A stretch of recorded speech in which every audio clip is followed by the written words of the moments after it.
Buongiorno a tutti, qui da Radio Rossonera. È domenica 1 ottobre del 2023. In realtà per me che sto registrando è ancora sabato 30 settembre, siamo a San Siro nell'immediato post gara di Milan-Lazio che finisce 2-0. Bella vittoria del Milan, primo in classifica, bel secondo tempo, 2 bei gol, soprattutto merito di Rafael Leao che assiste e poi di Pulisic e Okafor che rifiniscono.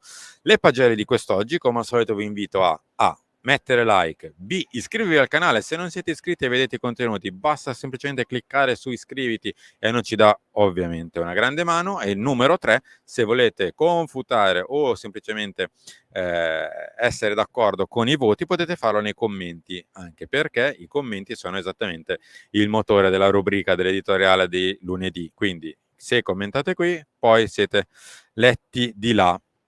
Partiamo con la prima parte delle pagelle. Maignan 6, alla fine non ha fatto niente di che, Mike ha fatto qualcosa di molto vicino all'ordinaria amministrazione, un paio di parate basse, niente più lavoro coi piedi che altro. Ha preso un bel gol di Pedro, annullato per fuorigioco dove non sarebbe potuto arrivare, ma insomma un rientro tranquillo per Mike Maignan, un bel clean sheet da mettere in banca. Davide Calabria prende 6 perché qualcosina ha sofferto su Zaccagni, ma alla fine, tirato una linea in fondo alla prestazione di Davide, non ci sono state sbavature che hanno comportato grandi danni, quindi insomma alla fine la sufficienza l'ha portata a casa, anche perché è uscito a un certo punto della gara, non ne aveva più, complice il piccolo stop che ha dovuto affrontare nel passato. Kier 6,5, più per il secondo che per il primo tempo, dove un paio di sbavature un po' pesanti ci sono state, che potevano anche portare al gol della Lazio, una su tutte quando ha perso il tempo di intervento sulla palla ed è arrivata alla conclusione importante di Felipe Anderson sull'esterno della rete. Secondo tempo invece percorso netto, ha fatto sicuramente un'ottima partita. Tomori prende 7. Tomori prende 7 da inizio dell'anno o quasi, tranne quel neo dell'espulsione di Roma dove ha fatto qualcosa che insomma ricordava l'ultimo Tomori, e invece quello che è successo da inizio dell'anno è che Tomori ricorda il primo Fikayo Tomori, quello che è arrivato al Milan, ha giocato bene, ha fatto delle ottime prestazioni, soprattutto quando è abile ad aggredire in avanti. Ad esempio c'è stata un'azione emblematica nel secondo tempo, quando si è ritrovato a gestire un 3 contro 2 che poi insomma, non ha gestito da trequartista quale lui non è, però in linea di massima Fick sta facendo veramente un'ottima prima parte di stagione. Teo prende 6, non ho voluto fare come nelle pagelle di Cagliari, cioè mettere il simbolino del sonno, perché comunque qualcosa di più ha fatto.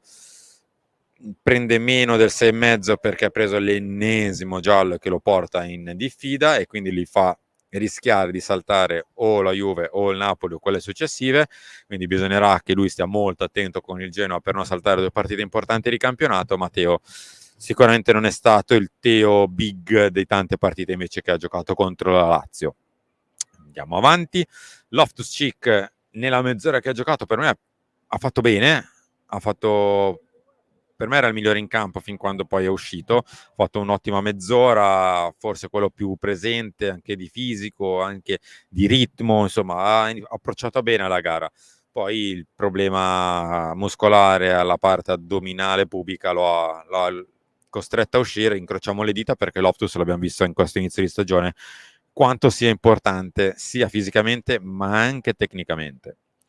Yassin Adli prende 7, forse anche oltre quella che è stata la reale prestazione, dove forse ci potevamo fermare a un 6,5, però la standing ovation di San Siro, la prima partita a San Siro da titolare, il fatto di non essersi fatto schiacciare da San Siro, di essere uscito alla distanza, di aver creato i presupposti per il gol, di aver retto quella posizione anche in centrocampo, quello della Lazio, molto tecnico, che rischiava magari di portarti fuori zona, invece ha tenuto bene.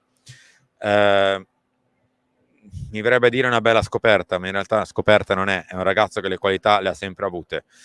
Fortuna vuole che sfortuna degli altri sono rimasti fuori e quindi abbiamo potuto vedere Yassin Adli. Meno male perché almeno abbiamo arruolato un nuovo giocatore, complice 2 infortuni, ne avremo assolutamente bisogno anche mercoledì in Champions League.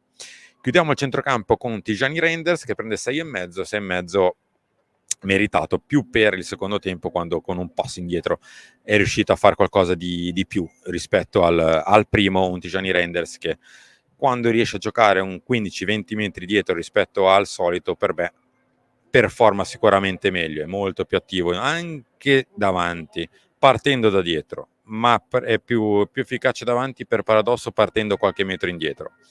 Chiudiamo con l'attacco, ovvero Christian Pulisic che prende 7, perché alla fine il quarto d'ora iniziale del secondo tempo fa tutta la differenza del mondo in partita e lui è abile a farsi trovare sia sul dischetto per fare gol che prima nel costruire qualche presupposto importante per segnare. Olivier Giroud è forse la nota stonata della serata, completamente fuori ritmo, fuori fase. Olivier è sembrato proprio scarico anche fisicamente, non ne aveva proprio granché. Chiudo con Rafa e Leao i titolari, perché Rafa prende 7 semplicemente perché senza Leao forse questa partita non la vincevi nemmeno, nonostante tu avessi approcciato bene nel secondo tempo, perché Rafa è quello che si inventa l'assist per il primo e l'assist per il secondo gol. Rafael Leao è il giocatore più impattante di questo campionato, è il giocatore più impattante del Milan, tant'è che in 15 gol fatti su 9 c'è il suo zampino.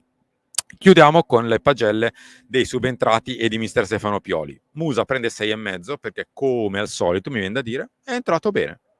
Ha fatto per l'ennesima volta un buon subentro, è capace di entrare subito in ritmo, nel secondo tempo ancora meglio con quel bel lì in quell'area di rigore, controllo di punta e tiro di destro sul primo palo. È sicuramente un bel giocatore su quale puntare. È ancora un po' da costruire, ma quello che già ci sta facendo vedere è già tanta roba. Florenzi è entrato bene, anche lui, sta dimostrando di essere un giocatore pienamente recuperabile per questa prima parte di stagione, prendere anche lui 6,5, via via tutti gli altri, Pobega 6, ordinaria amministrazione per lui, Ciukwese anche per lui, anche per Ciucu c'è un 6, niente di speciale il suo subentro, però di Ciucu avremo assolutamente bisogno, quindi bisogna assolutamente metterlo in ritmo. Così come invece in ritmo si trova Okafor, dalla trasferta di Roma in poi è stata una piacevole sorpresa. Ha fatto discretamente bene a Cagliari, dove ha messo il gol, ha fatto discretamente bene anche oggi, dove ha piazzato il gol, e quando una punta fa gol non c'è niente da dirgli, ha fatto bene, applausi e basta. Chiudiamo con mister Stefano Pioli che prende 7 perché la partita l'ha gestita bene in apertura, rischiando il giusto, non creando granché, anche se il primo tempo è stato un po' tranquillo.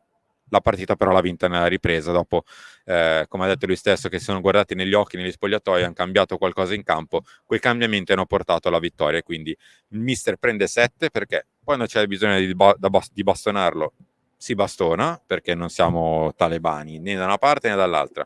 Se il mister fa bene è giusto esaltarlo, se il mister fa male, prende 5 gol dall'Inter, è giusto criticarlo. Oggi ha fatto bene e probabilmente c'è il suo grande zampino sulla vittoria del Milan, oltre a quello di Rafael Leao e di tutti gli altri giocatori. Noi siamo arrivati in chiusura, se volete mettere like al video mettetelo, oppure tranquillamente ci ritroviamo lunedì mattina con tutti quelli che sono i nostri appuntamenti dall'editoriale in poi, perché c'è da preparare la trasferta di Dortmund. Grazie a tutti e buona domenica.